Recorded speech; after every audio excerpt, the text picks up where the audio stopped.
At the airport yesterday, amongst all those people, a good friend of the show, Armen Bedakian of MLSsoccer.com. Armen, welcome. Thanks for having me, Anthony. I don't know if I'll enjoy the shorts, but I will enjoy seeing him play.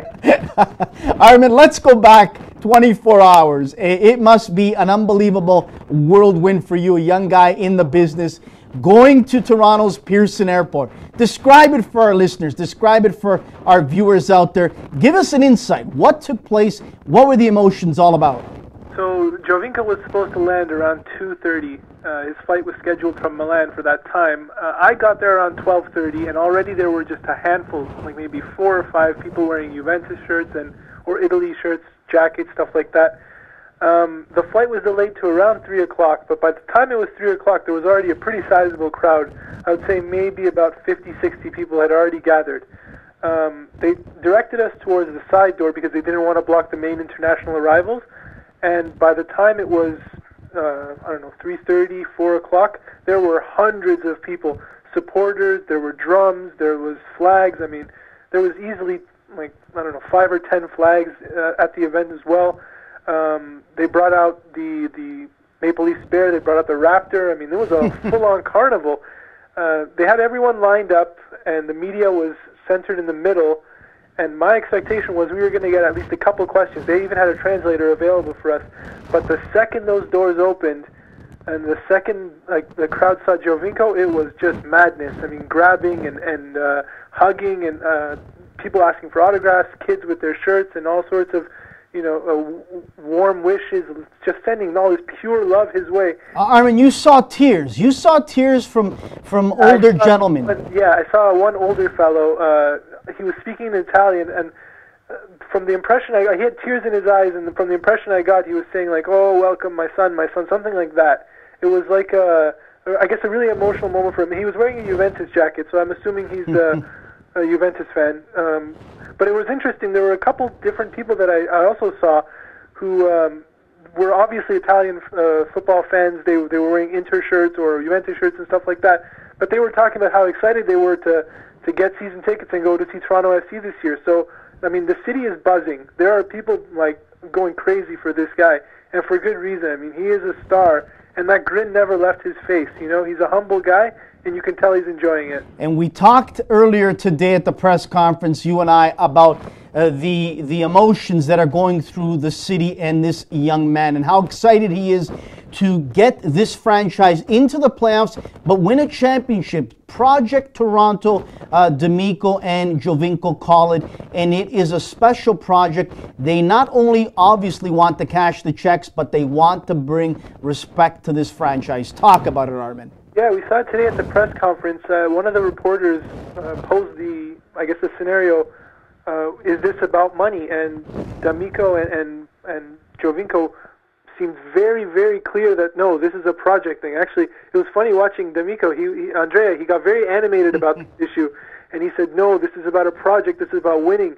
And you can tell that there's more to it than the money. Because if he wanted money, there was plenty of suitors in Europe who could have offered him maybe not the same wages, but still high wages.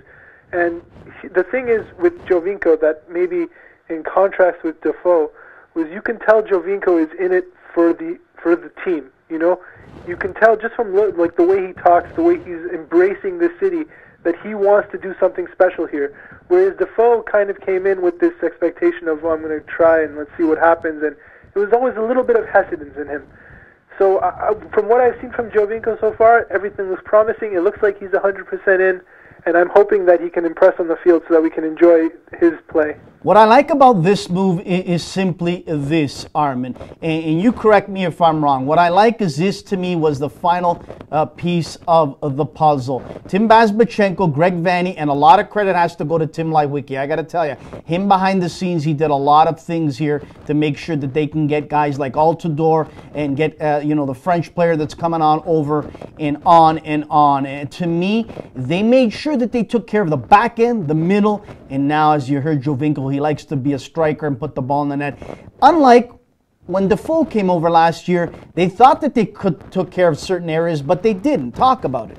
Yeah, that's the big thing that Toronto FC has really succeeded in this year. Giovinco is the capstone that basically caps off what has just been an incredible offseason for Toronto FC. I mean, they brought in guys like Benoit Cheyrou, who, I mean, he's not a joke either. That's what a lot of people are kind of underestimating, the fact that this guy has played for Marseille. He's played in the French Ligue 1 for a long time. I mean, he is a good midfielder, and he's the perfect partner for Bradley. So right off the bat, there goes that question: who's going to play with Bradley? We know it's going to be Benoit Cheyrou. And then in the back line, they got a La Liga veteran, a guy with some Polish international experience in Damien Perkis. He should be. He offers a lot of experience and is a longer-term replacement for Stephen Caldwell.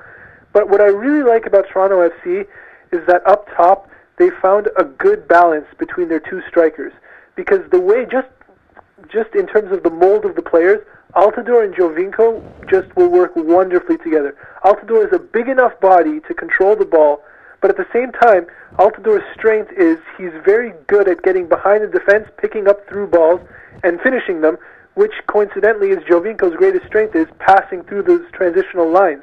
I mean, Giovinco is the kind of guy who plays in that pocket, and he is a threat whether he throws the ball out wide to the wingers, or whether he finds the striker in front of him, or whether he goes to goal himself. So what this really does is, for Toronto FC, it gives them a lot of dynamic movement, a lot of, potential areas to expose on opposition backlines. And that's not something that you can really get with the combination of Gilberto Defoe. We didn't really see them click together the way we're theoretically going to see Altidore and Giovinco connect.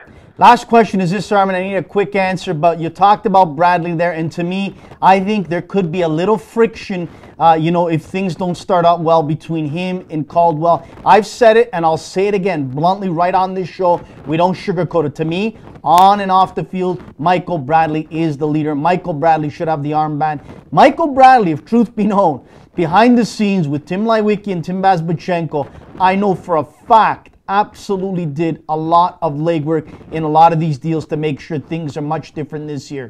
Do you feel that it is important possibly to give this guy the armband if things start to, go downhill, and let Caldwell go away? Yeah, I heard one. I do agree that Bradley is going to be the captain of this team. It's not a question of if, but when at this point. And in every way, on and off the field, he is the leader that Toronto FC has built around as well. But my only concern is, if you take the armband away from Caldwell now when he's still playing, it could be seen as a sign of disrespect. And Caldwell has done nothing to lose it. That's the thing. Honestly, it's a good headache to have when you have this many veteran leaders on your team who can be captains. So in that regard, it's just about being sensitive to the situation. Ultimately, Caldwell will probably retire sooner rather than later. So I don't think we'll go too long without seeing Bradley wearing the band. But I guess really what you have to do is you have to sit down with them and say, listen, Bradley's going to be our captain for the long term. Are you comfortable giving up the band? And if he's not, then you let him wear it for one more year and then he can retire. But if he is comfortable with it, it's better to do it now and have it be known that Bradley is the captain of this team than to kind of drag it on longer than it has to be either. I couldn't agree more. Armen, great of you to join us once again. I'm pretty sure you're going to have a lot up on your site talking about the Atomic Ant, Giovinco. Where can they read it, and where can they follow you on Twitter? Yeah, my work is always on MLSsoccer.com, so you can check out my articles and stuff there. And my Twitter is @Armen Bedakian, so you can follow all the latest news, I guess, and I've been tweeting a lot of pictures lately, so that's been fun. Outstanding. Armen, keep up the good work. It should be an exciting time at BMO Field this year in Toronto. Great of you to join us, Armen. Yep, thanks for having me as always. Armen Bedakian of MLSsoccer.com. We've got